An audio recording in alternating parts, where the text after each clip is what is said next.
Le roi Stanislas a fondé la bibliothèque de Nancy en 1750. C'est une des premières bibliothèques publiques de France, c'est-à-dire ouverte à tous et toutes. Les bibliothèques de Nancy ont la chance de conserver dans leur collection une pièce tout à fait étonnante.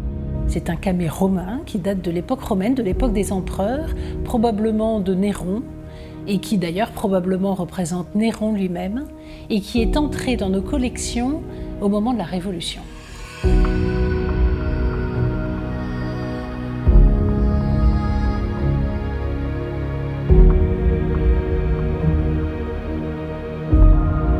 Un camée, c'est un objet, un joyau, souvent c'était un bijou, qui a été fabriqué avec une pierre qui comporte naturellement plusieurs couches de différentes couleurs. Donc ce camée, très précisément, c'est ce qu'on appelle une sardonyx. A priori, c'est un mot savant, mais qui est composé d'une sarde ou d'une sardoine et d'une onyx. C'est-à-dire que c'est une pierre qui est composée de plusieurs couches, plus ou moins égales, que le graveur, que le tailleur de pierre va entamer successivement pour donner le motif qu'il veut figurer. On est dans le domaine du travail de la pierre. Ce domaine très particulier du travail de la sculpture et de la taille de la pierre s'appelle la glyptique. Alors qu'est-ce qu'on voit sur ce camée? D'abord au fond une couche miel, qui est donc la couche la plus basse. Au-dessus, une couche blanche qui permet à l'artiste de montrer notamment la peau du personnage. La couche au-dessus marron foncé qui montre les plumes, les cheveux, les rouflaquettes. Et les rouflaquettes ont leur importance pour identifier le personnage.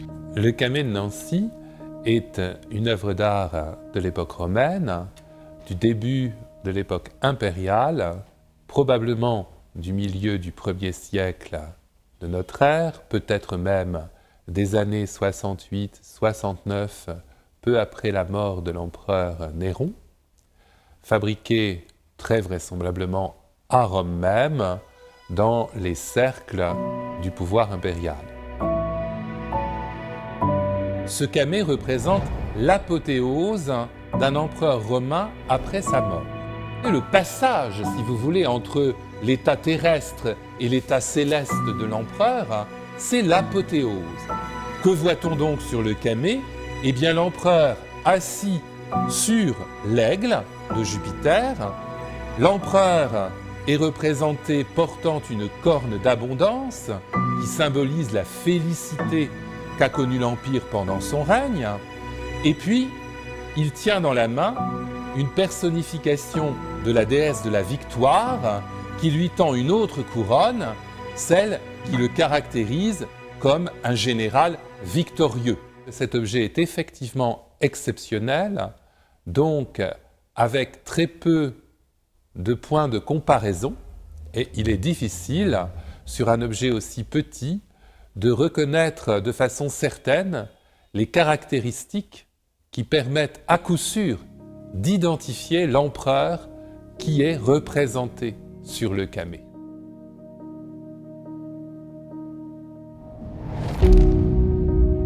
À terme, on peut penser que de toute façon, dès la fin de l'Antiquité, ou même à Constantinople, après la chute de l'Empire romain d'Occident, ce camée a appartenu aux biens de l'empereur. De Constantinople, qu'il a dû quitter peut-être lors de la 4e croisade, peut-être après la 4e croisade, il a fini par venir jusqu'en Occident.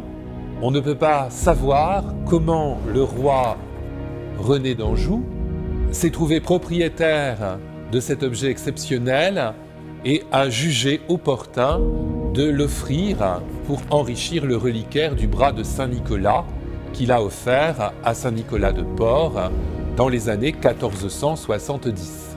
Si bien qu'à la Révolution, lorsque l'on a envoyé, hélas, ce magnifique reliquaire médiéval à la fonte pour récupérer l'or et l'argent, on a soigneusement récupéré le camée dont on connaissait la valeur, l'ancienneté et l'unicité. On savait bien qu'il était un objet particulièrement précieux de l'Antiquité romaine, ce qui explique qu'on l'a confié à l'une des institutions publiques les plus anciennes, la bibliothèque.